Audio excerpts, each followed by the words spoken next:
Bonjour la famille, profitez de ce moment de détente avec des histoires charmantes. N'oubliez pas de vous abonner et de partager vos réflexions dans la section des commentaires. Et appuyez généreusement sur le bouton j'aime, car cela compte énormément pour nous. Veuillez vous installer confortablement, vous détendre et profiter alors que nous plongeons dans l'histoire. Naya Brox disposait avec soin une assiette de scones à la lavande fraîchement sortie du four sur un plat en porcelaine, tandis que le soleil matinal filtrait à travers les vastes fenêtres de la cuisine de son luxueux domaine. L'arôme de vanille et de lavande embaumait la pièce, se mêlant à l'air vif du matin. Elle était debout depuis l'aube, s'assurant que tout soit parfait pour son mari, Calvin Reed.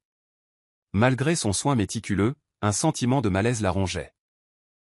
Calvin, un grand homme d'affaires charismatique au costume impeccablement taillé et au sourire gagnant, entra dans la cuisine avec le même air détaché qu'il avait adopté ces derniers mois. Il jeta à peine un coup d'œil au visage de Naya avant de lui donner un baiser furtif sur la joue. « Bonjour », dit-il, les yeux distants, comme s'il était déjà absorbé par le téléphone qu'il tenait à la main. Il prit place sur l'îlot au comptoir de marbre, parcourant ses messages. Naya offrit un sourire doux. « J'ai fait tes préférés, des scones à la lavande. Ils sortent tout juste du four. Je pensais que ça pourrait égayer ta journée. » Il hocha la tête mais ne leva pas les yeux. « Merci, bébé. J'en prendrai un en sortant. J'ai un emploi du temps chargé.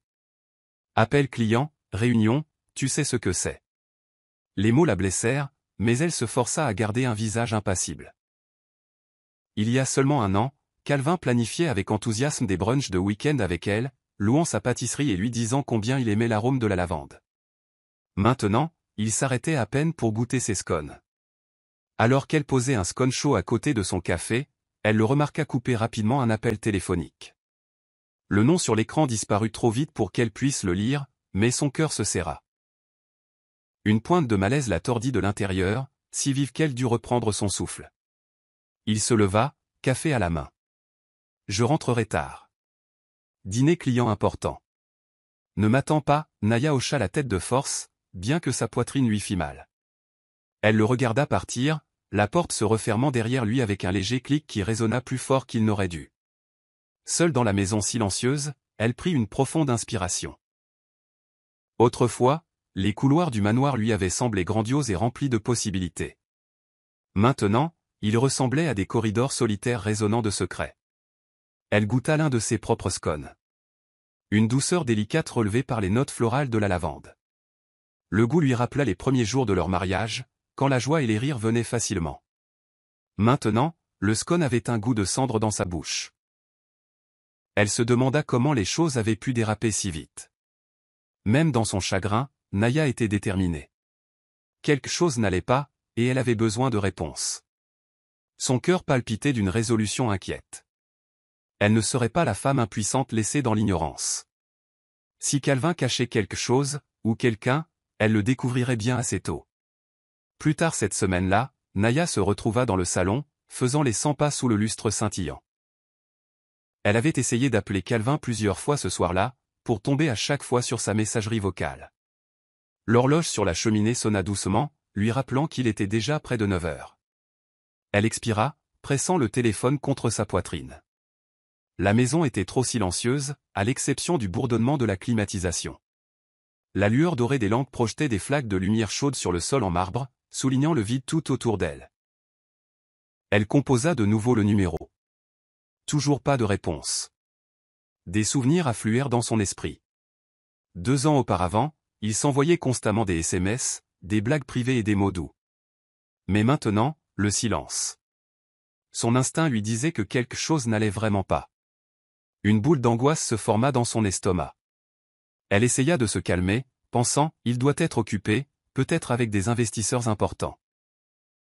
Mais la partie rationnelle de son esprit ne pouvait ignorer les taches de rouge à lèvres qu'elle avait découvertes sur son mouchoir quelques jours plus tôt. Elle se souvint vivement du moment.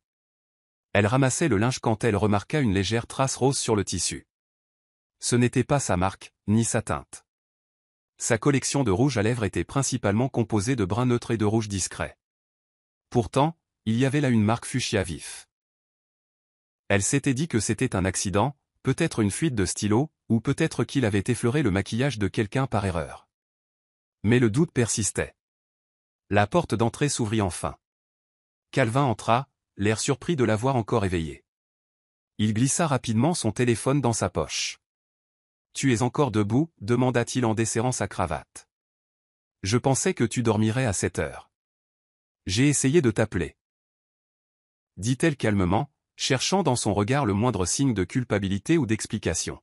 « Tu n'as pas décroché. » Il haussa les épaules, se dirigeant vers les escaliers. « Mon téléphone devait être en silencieux. » Le dîner d'affaires a duré plus longtemps que prévu. Naya remarqua la légère odeur de parfum floral qui n'était certainement pas la sienne. Elle retint ses questions, se mordant la lèvre pour ne pas parler sous le coup de la douleur. Elle le suivit à l'étage et le regarda jeter sa veste de costume sur une chaise, ne lui prêtant aucune attention. Une vague de désir et de frustration monta en elle, et elle murmura, « Calvin, est-ce que quelque chose ne va pas entre nous ?» Il s'arrêta, comme momentanément pris au dépourvu. Puis il se tourna vers elle, les traits tendus. « Je suis juste épuisé, Naya.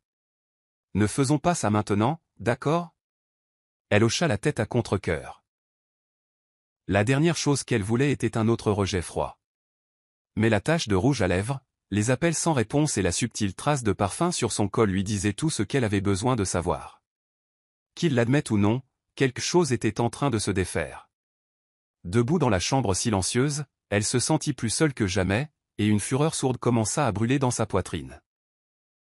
Le lendemain matin, Naya s'occupa de tâches banales, n'importe quoi pour détourner son esprit du soupçon lancinant qui la tourmentait.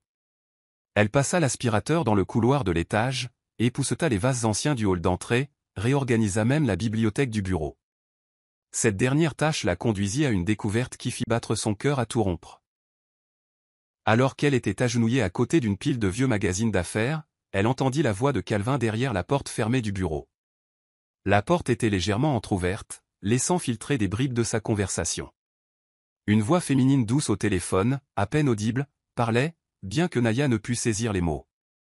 Elle entendit le rire doux de Calvin, un ton qu'il utilisait rarement avec elle désormais. « Oui Ivy, dit doucement Calvin. Je sais, j'ai hâte aussi. Ce week-end va être inoubliable. » La main de Naya se figea sur l'étagère. Elle pencha la tête pour écouter plus attentivement, son cœur battant la chamade. « Qui est Ivy ?»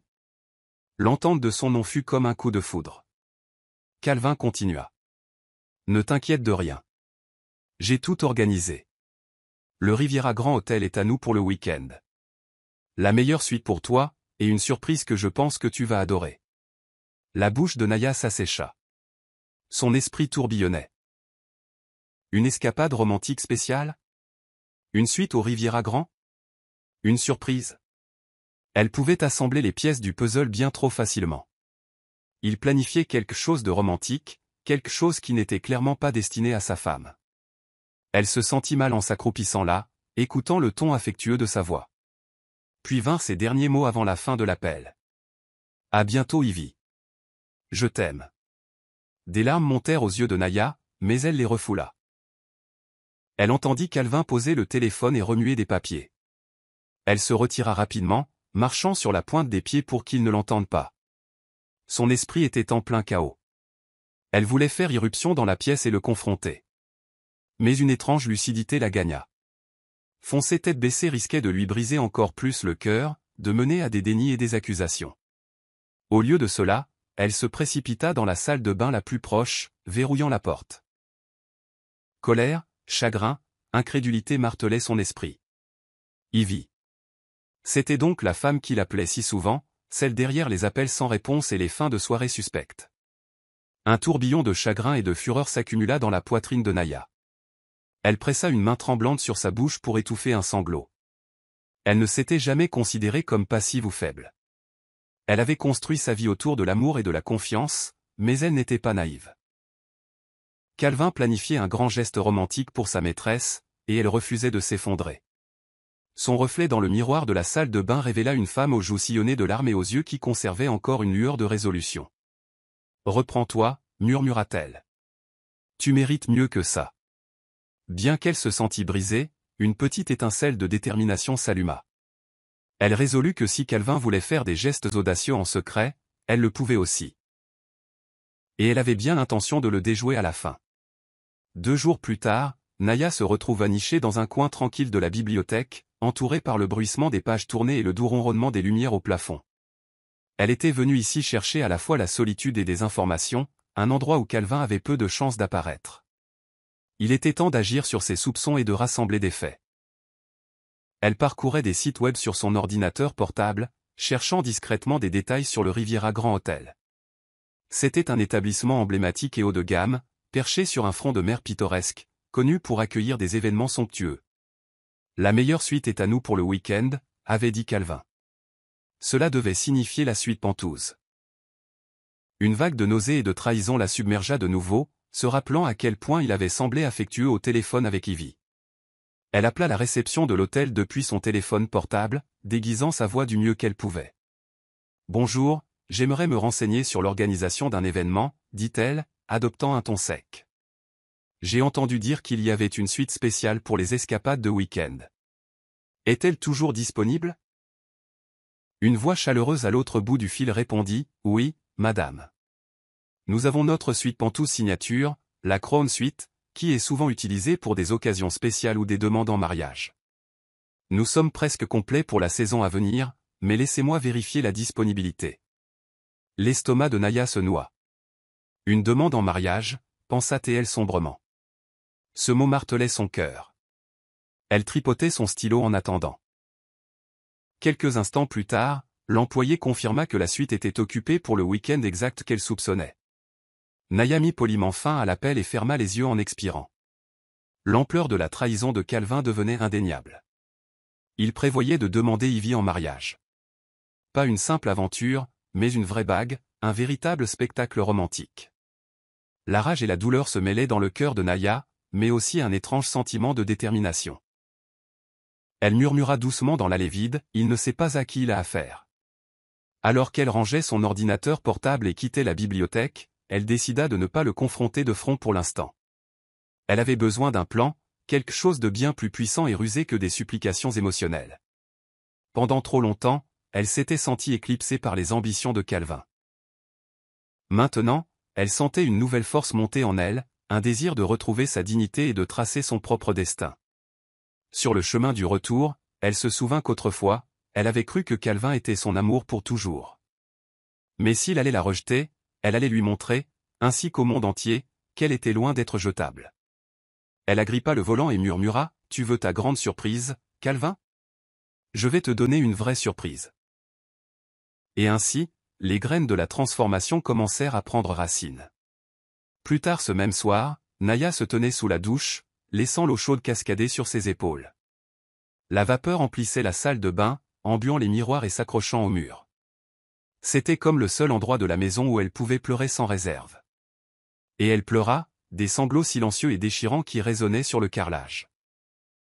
Malgré sa nouvelle résolution, le poids de la trahison menaçait de l'écraser. Des images de Calvin glissant une bague au doigt d'Ivy inondaient son esprit.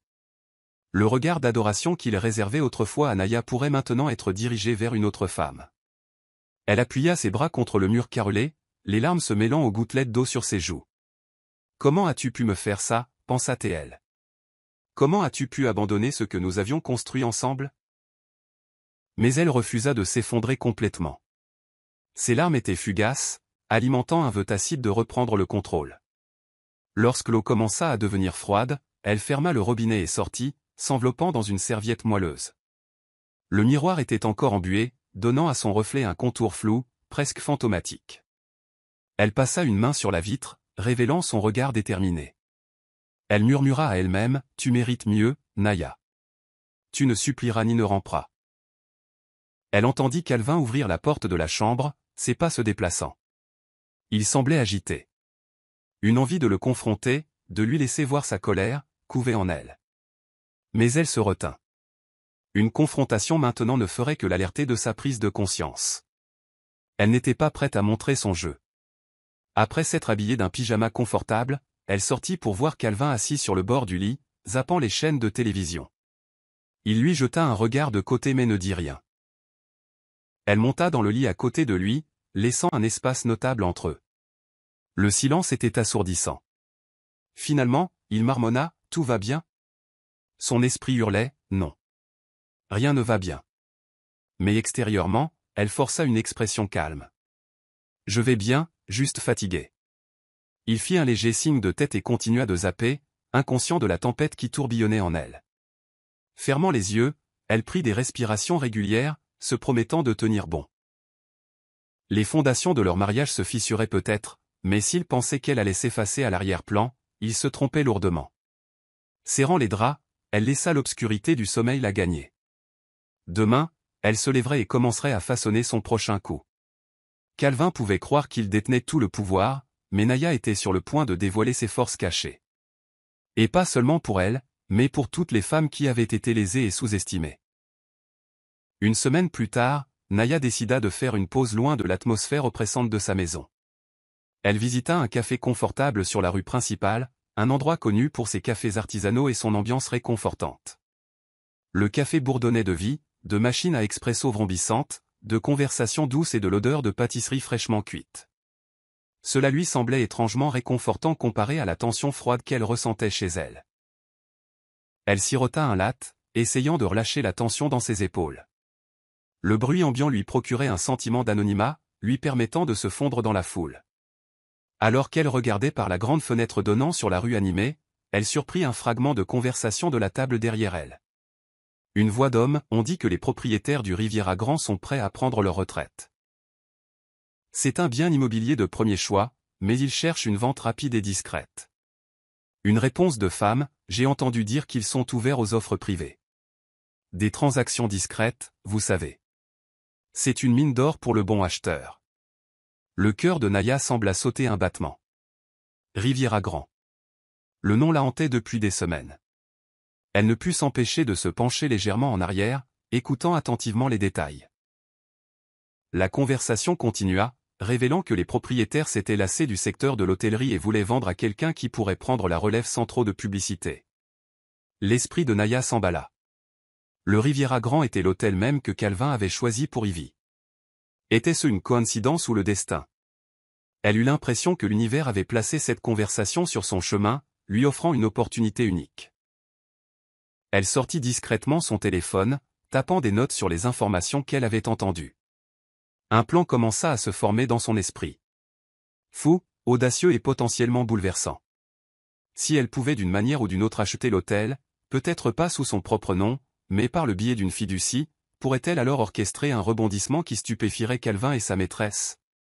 Elle avala la dernière gorgée de son latte, son pouls battant la chamade. L'excitation se mêlait à l'appréhension. Elle n'était pas un magnate milliardaire, mais elle avait son propre héritage qu'elle avait gardé séparé des affaires de Calvin. De l'argent que ses parents lui avaient laissé, que Calvin qualifiait souvent d'économies inutiles. Peut-être était-il temps de manier cet héritage comme une épée. L'idée semblait surréaliste, mais plus elle y réfléchissait, plus elle se concrétisait dans son esprit. Pourquoi confronter Calvin dans leur salon quand elle pouvait le confronter sur une grande scène? Entre les murs même qu'il avait choisis pour célébrer sa trahison. Finissant son latte, elle jeta le gobelet vide et murmura à voix basse, « Merci pour ce signe. » Elle quitta le café, se sentant plus légère qu'elle ne l'avait été depuis des semaines.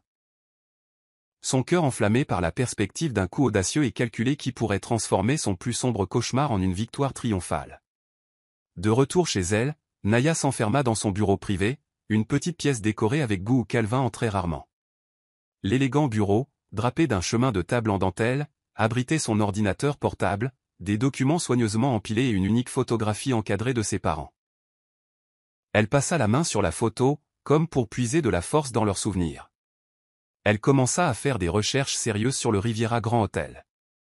Les articles en ligne vantaient son architecture emblématique, ses vues imprenables sur l'océan et une fière histoire d'accueil de célébrités et de dignitaires. Elle trouva également des indices subtils sur des forums d'AF. Visage. Merci d'être si compréhensive. Elle sentit ses joues s'empourprer. Vous avez fait beaucoup pour moi. C'est la moindre des choses. Son expression changea, s'adoucissant. Peu de gens dans ma vie se soucient de me voir comme une personne. Vous écoutez vraiment. Elle baissa le regard, un battement dans l'estomac. Il se tenait plus près maintenant, la tension dans la pièce vibrant comme de l'électricité. Son esprit tourbillonnait de questions. Interprétait-elle trop ses paroles? Pouvait-il réellement avoir des sentiments pour elle qui allaient au-delà de leur accord? Adrian sembla remarquer leur proximité au même moment qu'elle. Il s'éclaircit la gorge, reculant légèrement. Je devrais probablement me reposer, dit-il, la voix soudainement rauque. Elena hocha la tête, le pouls battant. Oui, bonne nuit. Elle quitta le bureau, la peau picotant des possibilités tacites qui semblaient flotter dans l'air. Seule dans sa chambre, elle rejoua la scène, essayant de chasser l'attirance grandissante qu'elle ressentait pour lui. C'était un mariage de convenance, rien de plus. Laisser son cœur s'impliquer ne mènerait qu'à un chagrin d'amour. Mais la raison et la prudence ne suffisaient guère à calmer les pensées qui tourbillonnaient dans son esprit.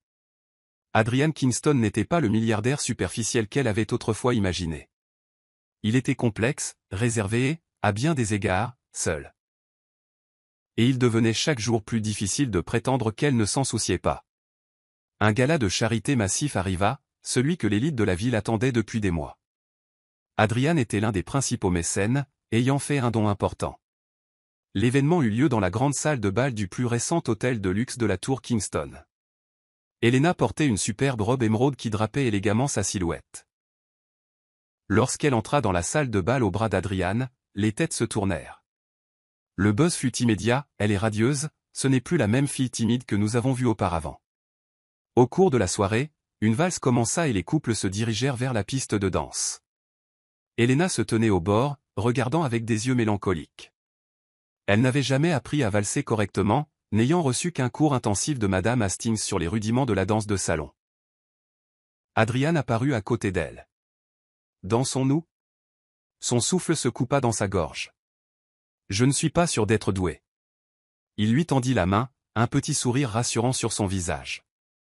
Je mènerai. Elle prit sa main, et il la guida sur la piste de danse.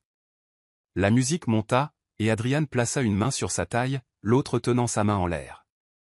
Avec hésitation, Elena suivit ses pas, son cœur battant la chamade dans sa poitrine. Ils se déplaçaient en synchronisation, tournant avec grâce parmi les autres couples.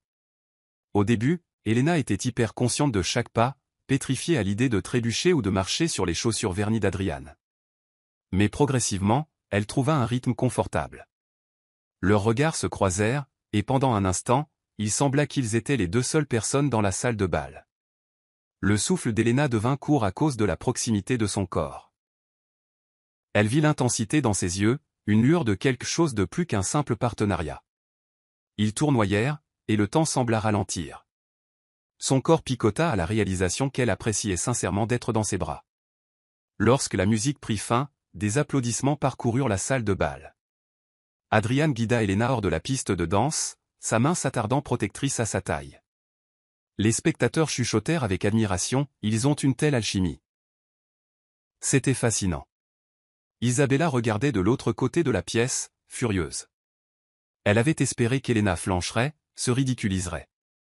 Au lieu de cela, Elena avait ébloui. La colère d'Isabella couvait, alimentant de nouveaux stratagèmes dans son esprit. Pour Adrian et Elena, cependant, ce moment ressemblait à un tournant. La danse n'était pas seulement un acte pour le public. C'était un moment de connexion tacite qui les laissa tous les deux essoufflés et incertains. Et alors qu'ils se séparaient pour se mêler aux autres invités, chacun se demandait silencieusement s'ils avaient franchi une ligne invisible qui séparait un arrangement commercial de quelque chose de dangereusement réel. 2 jours après le gala, Adrian s'arrêta dans sa suite pentouse préférée pour organiser une petite réception d'affaires. Elena l'accompagnait, saluant poliment les invités. Tout se passait bien jusqu'à ce qu'Isabella Devro fasse une apparition inattendue, entrant dans la suite comme si elle en était toujours propriétaire. Adrian se raidit dès qu'il la vit. Elena sentit tout son comportement changer, passant d'autres confiants à examant sur la défensive. Isabella s'approcha avec un sourire radieux qui n'atteignait pas ses yeux. « Adrian, chérie, je te cherchais. Nous devons parler. » Elena resta à quelques pas, incertaine d'intervenir. Adrian bomba le torse et toisa Isabella d'un air froid. « Nous n'avons rien à nous dire. » Isabella fit une moue théâtrale. « Oh, allez. Nous étions sur le point de nous marier. Ne me dis pas que je ne mérite pas 5 minutes de ton temps. » La mâchoire d'Adrian se crispa. « Nous étions sur le point de nous marier, oui, jusqu'à ce que tu me trahisses. Je n'ai aucun intérêt à revenir sur cette conversation. Les gens commencèrent à remarquer la tension. Isabella se pencha plus près, baissant la voix. J'ai fait une erreur, Adrian. Charles n'était qu'une aventure. Je n'ai jamais eu l'intention de te blesser. Toi et moi avions quelque chose de vrai. Ne laisse pas un stupide moment d'égarement nous gâcher à jamais. L'estomac d'Helena se noua à l'audace d'Isabella. Elle observait attentivement l'expression d'Adrian. Serait-il influencé par les supplications d'Isabella? Mais Adrian secoua fermement la tête. Un stupide moment d'égarement, répéta-t-il, la voix dégoulinant de sarcasme. Tu m'as humilié devant le monde entier. Tu as brisé ma confiance. Et maintenant tu viens ici supplier pour une autre chance. Les yeux d'Isabella brillèrent de désespoir. Je t'aime toujours, dit-elle, assez fort pour qu'Helena l'entende. Ne jette pas ce que nous avions. Le regard d'Adrian se tourna vers Helena, qui se tenait tranquillement, le cœur battant. Puis il se retourna vers Isabella. Je ne ressens plus rien pour toi. J'ai tourné la page. Un moment de silence stupéfait passa avant que le visage d'Isabella ne se torde de rage. Elle lança un regard venimeux à Helena. Ne me dis pas que tu l'aimes vraiment. Elle est indigne de toi, Adrian. Rien qu'une femme de chambre qui joue à la princesse. Les joues d'Helena s'empourprèrent, mais elle tint bon, refusant de se laisser intimider par l'insulte d'Isabella. La réponse d'Adrian fut immédiate. Je vois. Helena est bien plus une femme que tu ne l'as jamais été. Et c'est tout ce que tu as besoin de savoir. La douleur et l'indignation se lisaient dans les yeux d'Isabella. Sans un mot de plus, elle tourna les talons et sortit en trombe, ses talons au claquant rageusement contre le sol en marbre. Les spectateurs échangèrent des regards, et des murmures emplirent la suite une fois qu'elle fut partie. Helena inspira difficilement, ne sachant que dire. Adrian lui lança un bref regard. Étaient-ce des excuses, du regret, ou autre chose? Avant qu'elle ne puisse le déchiffrer, il se tourna et s'occupa des autres invités, laissant Helena avec un mélange tumultueux d'émotions. Elle savait que ce n'était qu'une question de temps avant qu'Isabella n'essaie autre chose. Une femme bafouée était une adversaire dangereuse, et Helena sentait la menace planer dans l'air comme un orage sur le point d'éclater. Tard cette nuit-là, après le départ des invités et que la suite fut vide, Adrian arpentait le salon, l'attention irradiant de lui. Helena se tenait à proximité, les bras croisés protecteurs sur sa poitrine. « Pourquoi ne m'as-tu pas dit qu'Isabella prévoyait d'assister » demanda-t-elle doucement. Elle ne l'accusait pas, mais sa voix tremblait de l'adrénaline restante de la confrontation. Adrian passa une main dans ses cheveux. « Je ne savais pas. Elle a l'habitude d'aller où bon lui semble. » Helena s'approcha de lui avec précaution. « Il est évident qu'elle a encore des sentiments pour toi. » Il ricana. « Des sentiments pour mon argent et mon statut, peut-être. C'est une manipulatrice hors pair. » Un silence s'étira entre eux. Finalement, Helena dit ce qui la rongeait toute la soirée. « Ne suis-je qu'un autre outil pour que tu te venges d'elle? Certains jours, je ne peux m'empêcher de penser que ce mariage est plus une question de vengeance qu'autre chose. » Le visage d'Adrian se durcit. « Ne sois pas ridicule. Nous avons tous les deux accepté cet arrangement. N'oublie pas que tu en profites aussi. » Les yeux d'Helena brillèrent. « Je ne le nie pas, mais ça ne veut pas dire que j'apprécie d'être utilisé dans ta vendetta personnelle. Je suis une personne, Adrian, pas un pion sur un échiquier. » Sa voix monta. « Et tu crois que je ne le sais pas? J'essaie de mon mieux de te donner une place dans mon monde. Si tu te sens comme un pion, c'est peut-être parce que tu continues à te considérer comme tel. » Elle tressaillit, la colère montant. « Ne retourne pas ça contre moi. J'ai renoncé à ma vie privée, à ma vie normale, à tout, pour faire partie de cette façade. Et maintenant, je dois faire face à ton ex qui m'insulte. » Les yeux d'Adrian se rétrécirent. « Tu voulais la sécurité financière. Tu voulais l'éducation. Ne fais pas comme si tu n'étais qu'une victime ici. » Une vague de douleur submergea Helena. Oui, elle avait accepté le contrat. Mais cela la piquait d'entendre le réduire à des motivations purement financières. Elle retint ses larmes. « Bien. Peut-être que je ne suis rien d'autre qu'une croqueuse de diamants pour toi. » La voix d'Adrian baissa. Mais elle tremblait d'une émotion contenue. « Ce n'est pas ce que j'ai dit. Non. Alors qu'est-ce qu'on fait, Adrian? Parce que si tout ça n'est que vengeance, je ne veux plus en faire partie. Il la fixa longuement, luttant avec ses mots. Puis, d'un ton plus calme, il dit, « Je ne sais pas, exactement », murmura-t-elle, les larmes menaçant de couler. Elle se tourna pour partir, le cœur lourd. Avant qu'elle n'atteigne la porte, sa voix l'arrêta. « Elena. » Elle s'arrêta, sans se retourner. Il expira. « Je suis désolé. » Les excuses restèrent en suspens dans l'air. Elle ne se sentait pas capable de répondre, alors elle quitta la suite. Le cœur battant, elle se retira dans la solitude de sa propre chambre, se demandant si ce mariage était voué à l'échec avant même d'avoir vraiment commencé. 2 jours après leur dispute, un violent orage s'abattit sur la ville, apportant de fortes pluies et du tonnerre. Le ciel crépitait d'éclairs comme pour refléter la tension entre Adrian et Elena. Ce soir-là, le courant vacilla dans le manoir. Elena était dans la bibliothèque, essayant de se distraire avec un livre, quand les lumières s'éteignirent complètement. Elle entendit un lointain roulement de tonnerre, et l'éclair illumina la pièce d'un blanc cru pendant une fraction de seconde. Génial, marmonna-t-elle en cherchant à tâtons la porte. Parfait. Elle navigua dans les couloirs sombres, avec l'intention de trouver une lampe de poche ou un générateur. Soudain, elle heurta une silhouette solide. Aïe, halta-t-elle. Elena. La voix d'Adrian, inquiète. Un autre éclair illumina son visage. Elle remarqua les cernes sous ses yeux et réalisa qu'il n'avait pas bien dormi. « Ça va ?» demanda-t-il en posant une main stabilisatrice sur son bras. « Je vais bien » réussit-elle à dire. « Je cherchais ?» Un autre coup de tonnerre secoua les fenêtres, faisant sursauter Elena involontairement. Elle s'agrippa à la chemise d'Adrian pour garder l'équilibre, son cœur battant la chamade. Sa voix s'adoucit. « Ce n'est qu'un orage. » Elle essaya d'en rire, mais la proximité de son corps et l'électricité dans l'air la secouèrent. Alors que l'éclair vacillait, elle entrevit ses yeux cherchant les siens. Elle sentit son pouce accélérer, et soudain, toute la tension refoulée entre eux s'enflamma. Sans prévenir, Adrian abaissa sa bouche sur la sienne. Le baiser fut passionné, urgent, et rempli d'excuses tacites.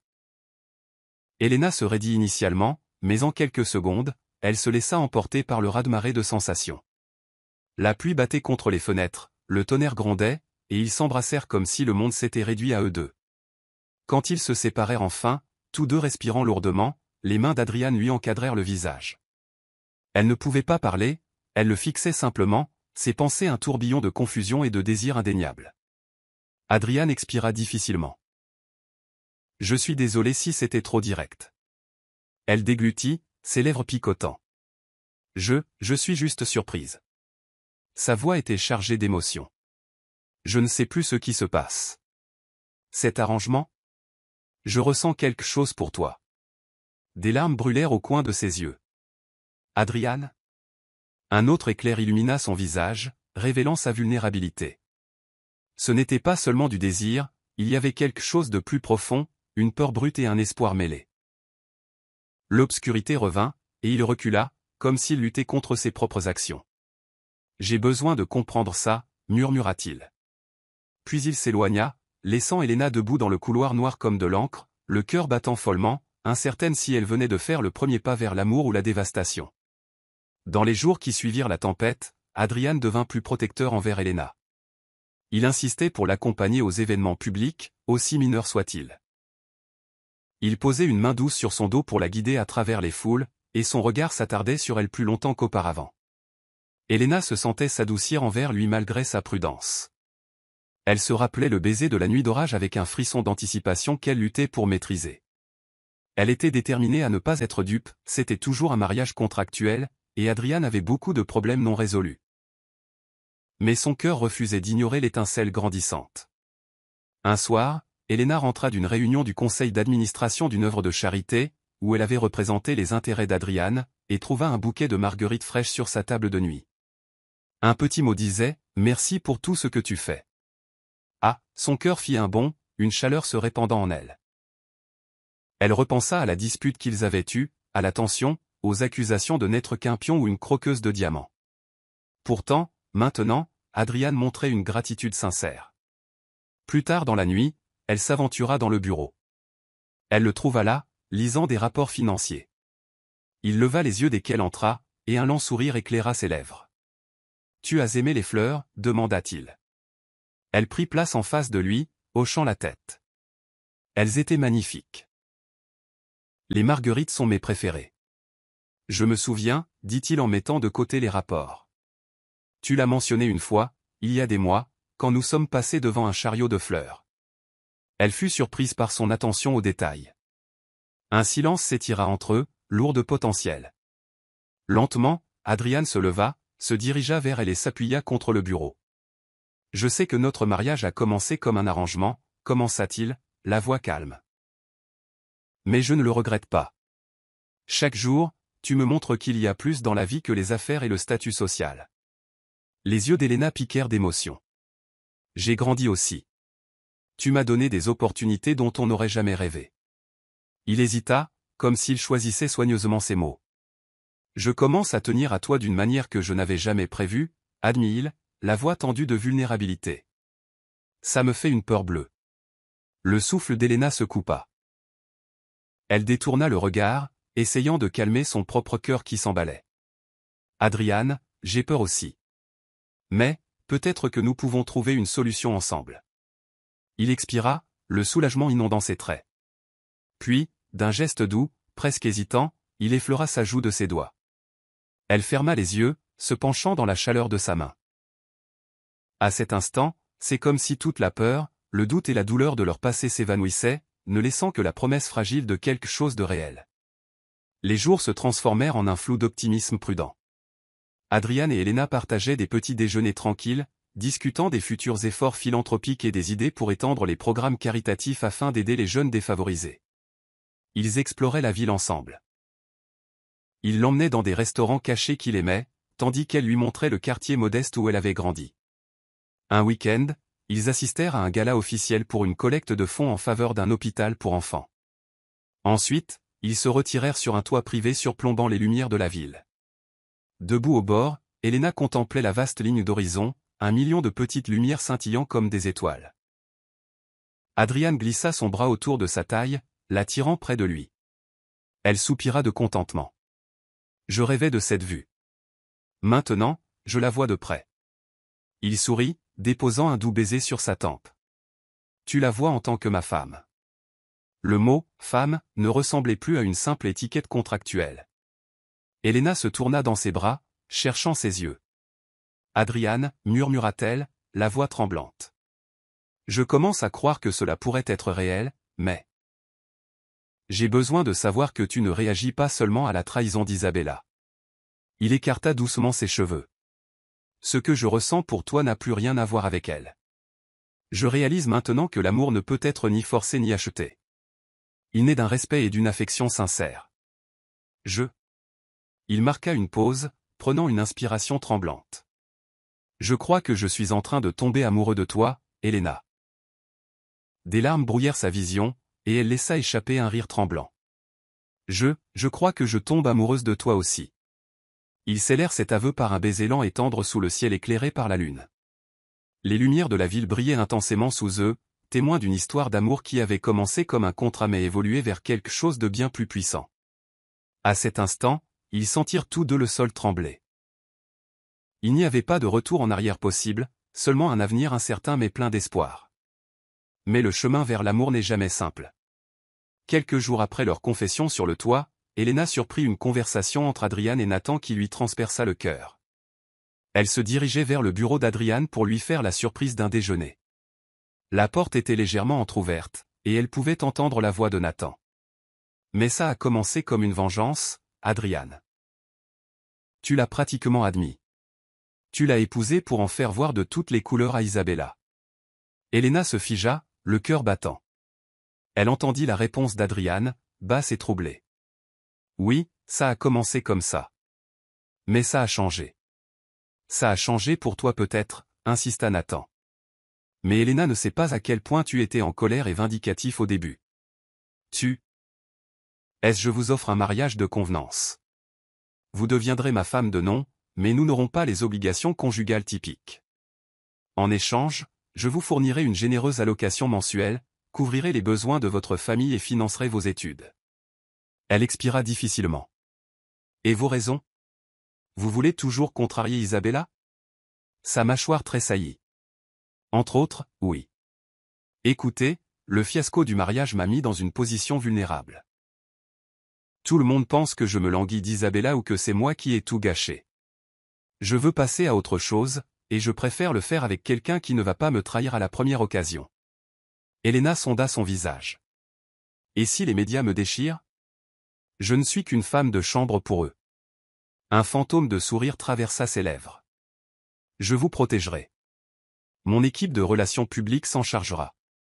De plus, les gens adorent les belles histoires de réussite improbable. Cendrillon, de la misère à la richesse. Cela pourrait même aider mon image publique, me faire passer pour un homme qui valorise les liens authentiques plutôt que le statut social. Elle se mordit la lèvre. Mais ce sera un mensonge. Pas entièrement. Si nous sommes respectueux l'un envers l'autre, cela peut être suffisamment réel pour nous deux, dit-il prudemment, comme s'il testait cette pensée pour la première fois lui-même. Ses doigts tremblaient. J'ai besoin d'une garantie. Dites-la. Je veux une clause stipulant que si l'un de nous choisit de mettre fin à l'arrangement après, disons, 1 an, nous pouvons le faire sans bataille juridique compliquée. Mais vous devez remplir vos promesses financières quoi qu'il arrive. Mes études, la sécurité de ma famille. Adrian hocha la tête. C'est fait.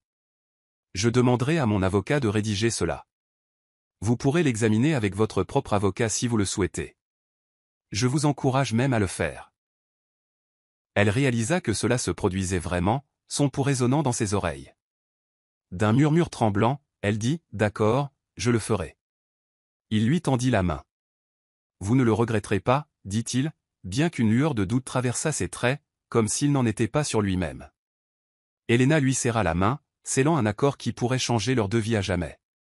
Le mariage eut lieu une semaine plus tard, dans le somptueux jardin du manoir d'Adrian.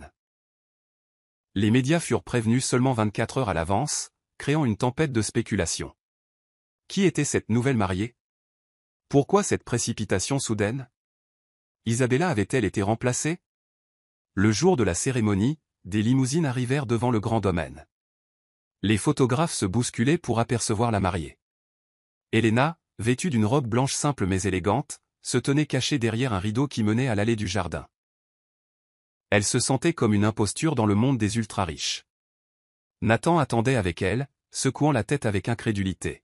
« Je n'arrive pas à croire que nous faisons ça, marmonna-t-il. Adrian est là-bas, il a l'air d'1 million de dollars, et tu es sur le point de devenir Madame Kingston. » Elena laissa échapper un souffle nerveux. « C'est fou, n'est-ce pas ?» Nathan lui tapota l'épaule d'un air rassurant. « Complètement dingue. Mais Adrian peut être implacable quand il a une idée en tête. Ne le laisse juste pas te faire de mal, d'accord? » Elle hocha la tête. « Ça ira. Nous avons un contrat. » Son cœur battait la chamade cependant, sachant que les contrats ne protégeaient pas toujours des retombées émotionnelles. La musique commença. Adrian se tenait au bout de l'allée dans un costume sur mesure, l'expression ferme, bien qu'une tension vacillât dans ses yeux. Il était flanqué d'une poignée d'invités de marque qui chuchotaient entre eux sur le retournement de situation choquant. Alors qu'Elena descendait l'allée, les flashs des appareils photo crépitaient sans cesse. Des murmures s'élevèrent comme de petites ondulations dans un étang. C'est la femme de chambre? Elle est si quelconque comparée à Isabella. Comment l'a-t-elle convaincue de la demander en mariage si vite? Le regard d'Adrian resta fixé sur Elena. Elle pouvait voir de la détermination dans ses yeux, mêlée à des traces de vulnérabilité. Quand elle l'atteignit, il lui prit doucement la main. L'officiant commença, et la cérémonie se déroula dans un flot de vœux et de répliques écrites. Lorsqu'ils échangèrent les alliances, Elena sentit son estomac se retourner. Elle répéta les mots, bien qu'ils lui parussent surréalistes. La voix d'Adrian était calme, bien qu'elle remarqua que sa main tremblait légèrement lorsqu'il lui glissa l'alliance au doigt. La foule éclata en applaudissements lorsqu'ils furent déclarés mari et femme. Les caméras zoomèrent, capturant le baiser des jeunes mariés. Adrian pressa légèrement ses lèvres contre celles d'Elena. Pas de feu d'artifice, pas de passion dramatique, mais un contact bref et respectueux. Pourtant, le cœur d'Elena battait follement comme si c'était le premier baiser qu'elle avait jamais connu. Presque immédiatement, les journalistes crièrent des questions par-dessus les rosiers. « Monsieur Kingston, pourquoi ce mariage soudain? Helena, êtes-vous enceinte? Est-ce un coup de publicité ?» La sécurité se précipita pour les tenir à distance. Adrian prit le bras d'Helena, la guidant vers l'intérieur du manoir pour la petite réception. Une fois à l'intérieur, elle laissa échapper un souffle qu'elle ne savait pas avoir retenu. « Tu t'en es bien sorti », dit doucement Adrian. Il avait l'air épuisé malgré sa façade triomphante. Helena esquissa un petit sourire. « Toi aussi. Félicitations, mon mari. » Les coins de sa bouche se contractèrent en quelque chose qui ressemblait à un sourire. « De même, ma femme. » Derrière eux, les médias réclamaient plus de photos, affamés du prochain titre choc. Ils ne se doutaient guère que cette union allait bouleverser leur monde d'une manière que personne n'aurait pu prédire. Le lendemain du mariage, Helena se réveilla dans une chambre plus grande que tout son appartement. Le lit était comme un nuage, drapé des draps les plus fins. Elle passa ses doigts sur la douce couette, luttant pour croire qu'elle était réellement à l'intérieur du manoir d'Adrian Kingston en tant que son épouse légale. Elle s'habilla d'une robe modeste de sa garde-robe nouvellement fournie. Un léger coup fut frappé à la porte. Une femme de chambre, qu'Helena reconnaissait pour ses passages occasionnels au domaine, entra. « Bonjour, Madame Kingston », dit la femme de chambre, son expression un mélange d'admiration et d'incertitude. « Le petit déjeuner est prêt dans la salle à manger. » Les joues d'Helena s'empourprèrent. « S'il vous plaît, appelez-moi Helena. Je ne suis pas habituée à ça. » La femme de chambre hocha la tête mais sembla mal à l'aise. « Bien sûr, Helena. » Alors qu'elle suivait la femme de chambre dans les couloirs ornés, Helena se sentit scrutée par chaque tableau, chaque buste, chaque œuvre d'art inestimable. Elle finit par trouver Adrian à la table de la salle à manger, sirotant un café noir et lisant un journal du matin. « Bonjour », dit-elle doucement en s'asseyant en face de lui. Il baissa le journal, révélant un léger sourire. « Bonjour. » Il désigna la somptueuse table garnie de pâtisseries, de fruits et d'œufs. « Servez-vous. » Elle déglutit. « Je ne sais pas trop quoi faire ici. Je ne veux pas perturber votre routine. » Il l'étudia un instant. « C'est aussi votre maison maintenant. Mangez ce que vous voulez. Allez et venez comme bon vous semble. » Mais... Il marqua une pause. « Nous devons assister ensemble à certains événements sociaux en tant que couple. Cela fait partie de l'accord. » Elle hocha la tête. « D'accord. Quelque chose de spécifique à venir ? » Il vérifia son téléphone. « Il y a un dîner ce soir. Quelques proches collaborateurs et amis. J'aimerais que vous vous joigniez à moi. » Son estomac se noua. Elle imagina les regards froids et les remarques chuchotées qui suivraient sans aucun doute. « Bien sûr, » dit-elle, forçant la fermeté dans son ton. « Je serai prête. » Il hocha la tête sèchement, puis reprit la lecture du journal. Un lourd silence pesa entre eux, ponctué seulement par le cliquetis de l'argenterie. Helena essaya de se concentrer sur son assiette, mais elle sentait la tension dans la posture rigide d'Adrian.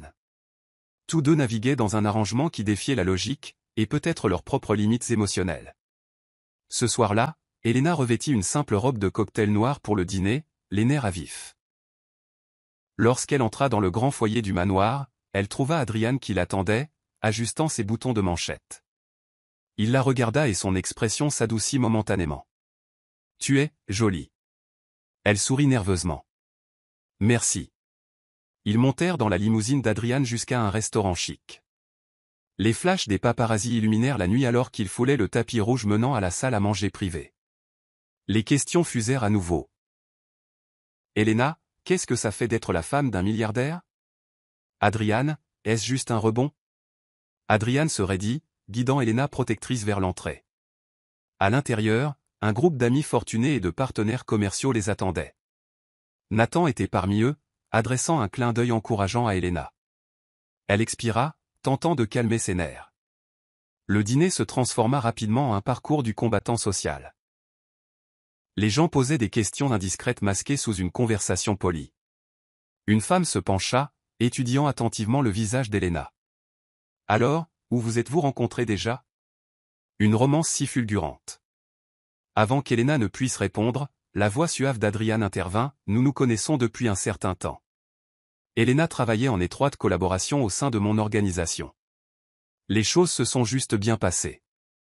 Un autre homme rit trop fort. Eh bien, je suppose que nous devrions trinquer aux jeunes mariés. À une union surprenante. Les verres s'entrechoquèrent mollement. Elena sentait la condescendance dans l'air. Des murmures parcouraient la table. Ce n'est qu'une femme de chambre. Elle a dû le piéger d'une manière ou d'une autre. Ça ne durera jamais. Pourtant, Elena força un sourire poli, refusant de se laisser intimider.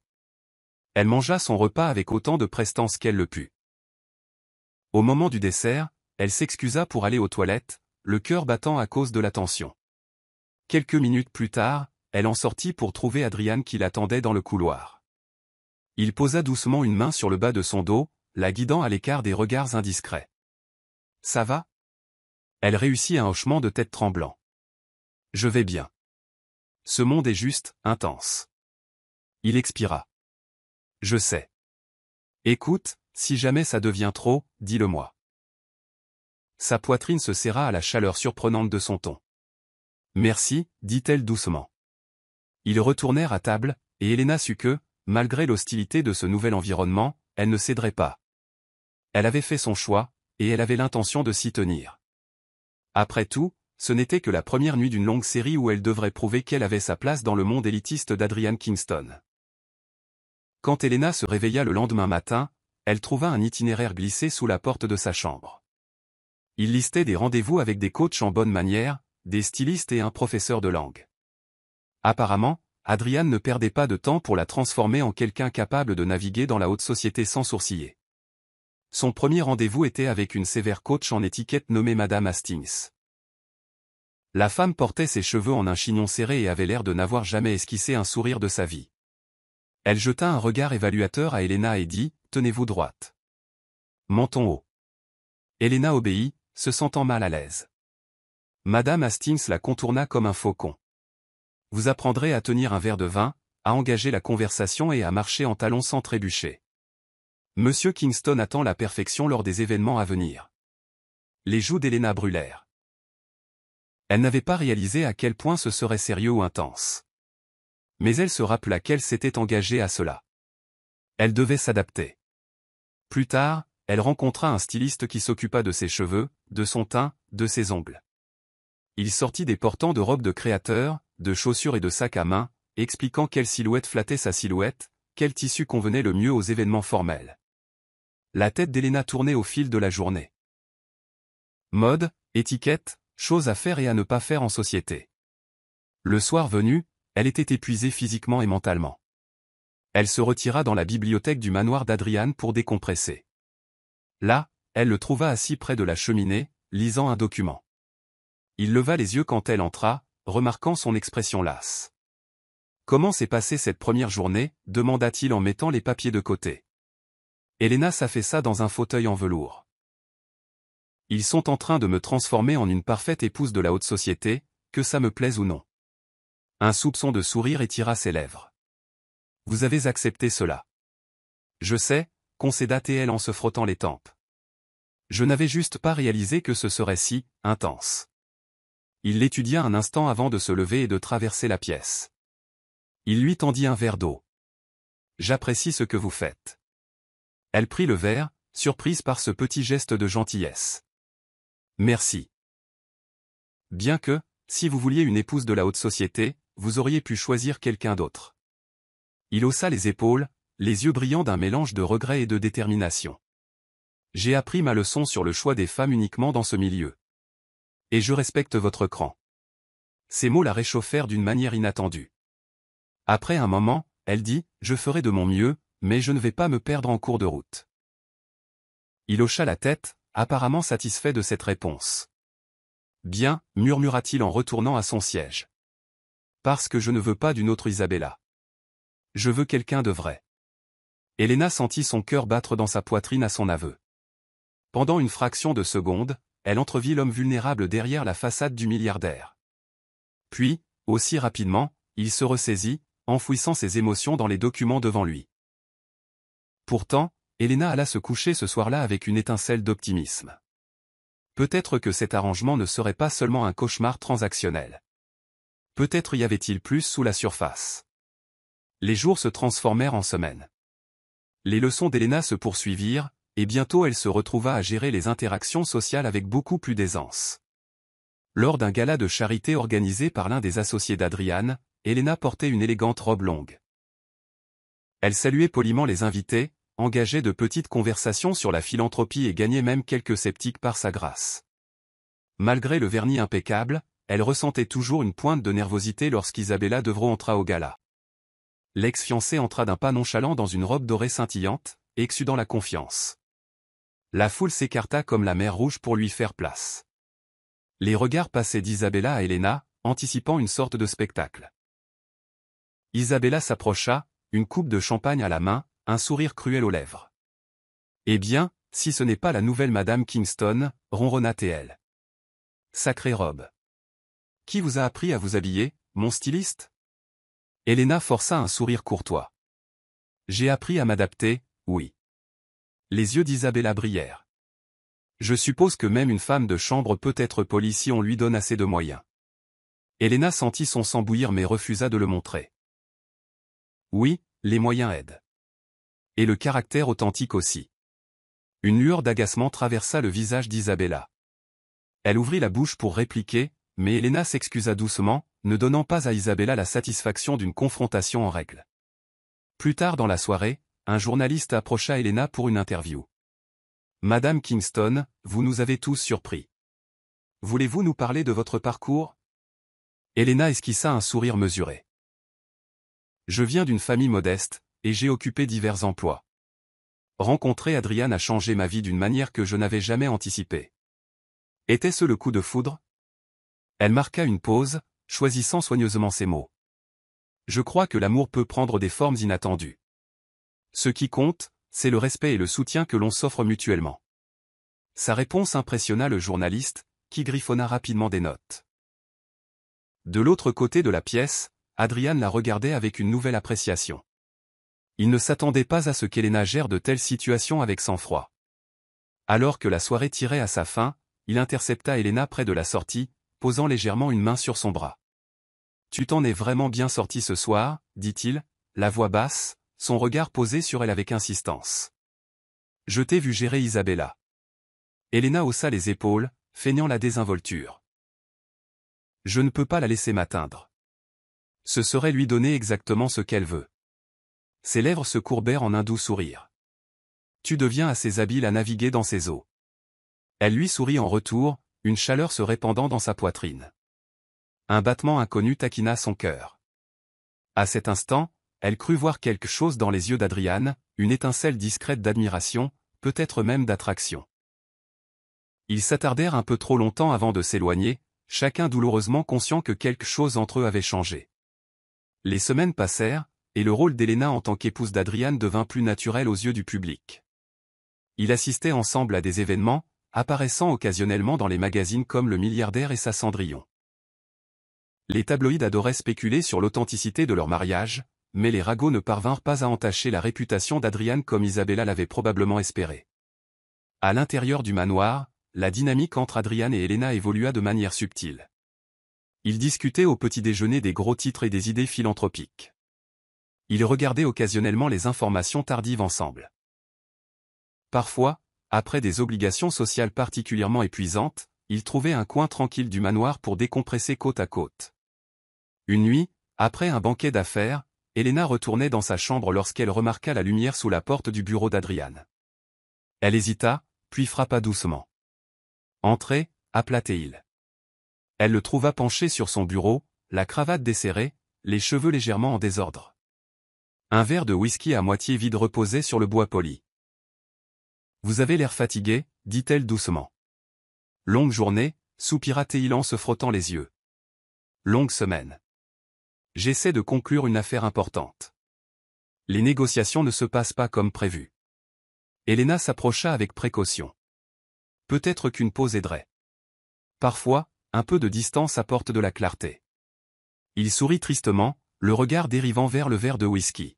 « Je suppose que vous avez raison. » Il se redressa, et pendant un instant, il étudia simplement son. « Précis l'honnêteté maintenant. Mais c'est trop tard pour notre mariage, Marcus. J'ai déjà consulté un avocat spécialisé en divorce. Son visage perdit ses couleurs. Divorce? Selena, ne pouvons-nous pas? Ne pouvons-nous pas essayer une thérapie ou? Elle secoua la tête. J'ai essayé.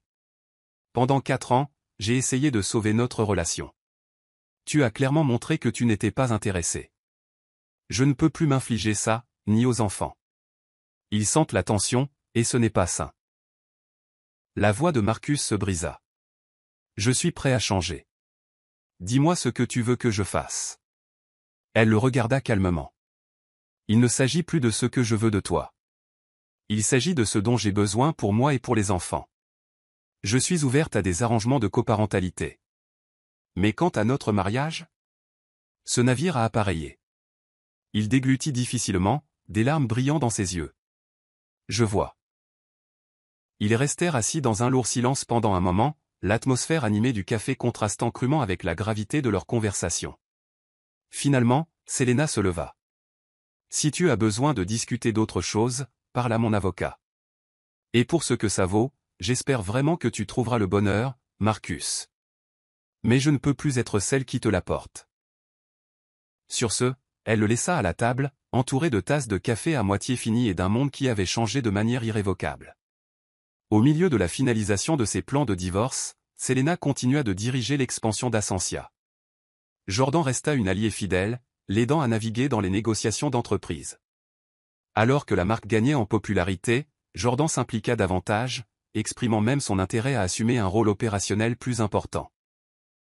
Un après-midi, après une réunion particulièrement productive, Jordan raccompagna Selena à sa voiture. Alors que le vent d'hiver se levait autour d'eux, Jordan hésita avant de parler. « Écoute, Selena, commença Jordan, les joues rougies soit par le froid, soit par la nervosité. Nous travaillons en étroite collaboration depuis des mois maintenant, et j'ai vu ta force, ta créativité. C'est inspirant. » Selena cligna des yeux, ne sachant pas très bien où cela menait. « Merci, Jordan. Tu as été incroyable aussi. Je n'aurais pas pu faire ça sans ton soutien. » Jordan s'approcha, la voix tremblante. « Je ne veux pas franchir les limites, surtout que tu traverses un divorce. Mais je veux que tu saches, je t'ai toujours admiré. Même enfant, j'ai vu à quel point tu étais attentionné et déterminé. Maintenant, te voir t'épanouir comme ça m'a fait réaliser. J'ai peut-être des sentiments pour toi qui vont au-delà de l'amitié et des affaires. » Une bouffée de chaleur monta aux joues de Selena. Elle ne s'y attendait certainement pas. Elle réfléchit soigneusement à ces mots. Jordan. C'est inattendu. Je suis reconnaissante de ton honnêteté. Mais j'ai besoin de temps. Mon divorce, les enfants? Tout est encore en suspens. Jordan hocha la tête, offrant un sourire chaleureux et compréhensif. Bien sûr. Aucune pression. Je voulais juste le dire. Si jamais tu te sens prête à explorer quelque chose de plus, je serai là. Ils se dirent au revoir en s'étreignant, une douce promesse flottant dans l'air glacial de l'hiver. Selena monta dans sa voiture, les pensées tourbillonnant. Elle ressentit un sentiment d'émerveillement que la vie puisse encore offrir des possibilités de nouvel amour et de partenariat, même après toute la douleur qu'elle avait endurée. Pour l'instant, cependant, son attention restait concentrée sur la stabilisation de sa vie et la finalisation de sa séparation d'avec Marcus.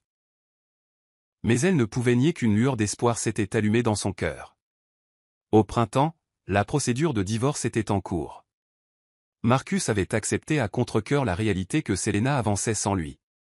Ils établirent un calendrier de garde partagé pour Zuri et Ellie, et bien que les tensions subsistent, ils réussirent à maintenir une façade cordiale pour le bien des enfants. Pendant ce temps, Ascensia annonça une étape majeure. Le lancement de la fondation Selenae, dédiée au soutien des femmes victimes de violences économiques.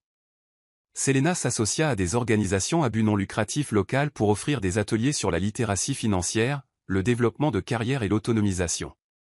Elle s'engagea également à verser une partie des bénéfices d'Ascensia à la fondation. Le jour de l'inauguration de la fondation suscita une vague de couverture médiatique.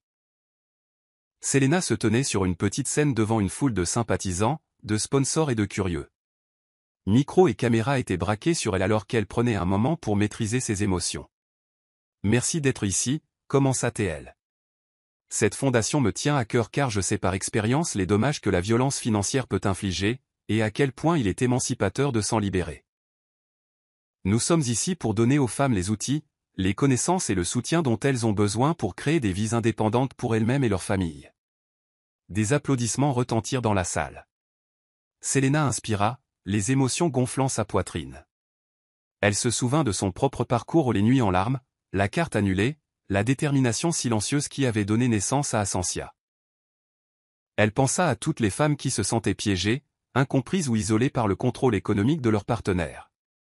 Maintenant, son histoire avait bouclé la boucle, transformant la douleur en dessin. Après les discours et la cérémonie d'inauguration, Selena aperçut Jordan dans la foule. Elles échangèrent un sourire chaleureux. Bien qu'elles n'aient pas dépassé leur conversation honnête, leur lien semblait plus fort que jamais. Marcus était notablement absent, et Selena ressentit un sentiment de libération ou une affirmation qu'elle entrait dans un nouveau chapitre de sa vie. Ce soir-là, Selena aborda Zuri et Ellie, leur disant que la fondation était tout autant la leur que la sienne. Parce que vous deux m'avez donné le courage de continuer, leur chuchota-t-elle. Ils s'endormirent en lui tenant les mains, en sécurité dans l'amour qui les avait guidés à travers la tempête. Dans les semaines qui suivirent le lancement de la fondation, Ascensia conclut un accord révolutionnaire avec Elvat Corporation, consolidant sa position de leader dans le bien-être en entreprise. Selena, désormais libérée des chaînes d'un mariage désintégré, se jeta dans son travail avec une passion renouvelée, tout en maintenant un foyer chaleureux pour ses enfants. Les médias continuèrent de bruisser autour de son histoire comment une épouse sous-estimée avait réussi à construire en secret un empire du bien-être florissant. Marcus, de son côté, subit des répercussions chez Grant et Associates. Perdre un contrat aussi prestigieux à un contrat dépendant de la femme même qu'il avait autrefois tenté d'étrangler financièrement ne plus guère à la haute direction de l'entreprise. Des rumeurs circulèrent selon lesquelles il était mis sur la touche, ou que son poste était menacé. Un après-midi, Selena reçut un appel téléphonique sec de Marcus. Sa voix était soumise, à la limite du désespoir. Selena, les choses au travail ne vont pas bien. Il me reproche le fiasco avec Ascensia. S'il te plaît, peux-tu dire quelque chose pour m'aider? Selena ferma les yeux, se souvenant de toutes les fois où elle avait silencieusement imploré son soutien. Elle exhala. Marcus, je suis désolé que tu aies des difficultés. Mais ma relation avec Grant et Associates est strictement professionnelle. Je ne peux pas réparer les conséquences personnelles de tes actions. Elle pouvait pratiquement entendre sa fierté brisée à l'autre bout du fil. Je comprends, dit-il tranquillement. C'est juste que, je n'ai jamais voulu que ça se termine comme ça. Lorsqu'elle raccrocha, Selena ressentit une vague d'émotions mitigées. Pitié, tristesse, mais aussi une calme acceptation. Elle s'était élevée d'un lieu de souffrance silencieuse à une position de pouvoir financier, émotionnel et social. Pendant ce temps, Marcus faisait face au fracas retentissant d'une carrière et d'une réputation en ruine. À la fin de la journée, Selena emmena Zuri et Ellie dans son bureau fraîchement décoré, un loft lumineux et spacieux qui servait de siège à Ascensia. Un grand panneau était accroché à un mur, « Tu suffis ». Les enfants couraient partout, captivés par l'agencement ouvert et les étagères soignées garnies de produits de bien-être. Debout près de la fenêtre, observant ses enfants jouer, Selena laissa un petit sourire se dessiner sur ses lèvres. Elle avait triomphé sans crier, n'avait menacé personne et n'avait fait aucun spectacle public.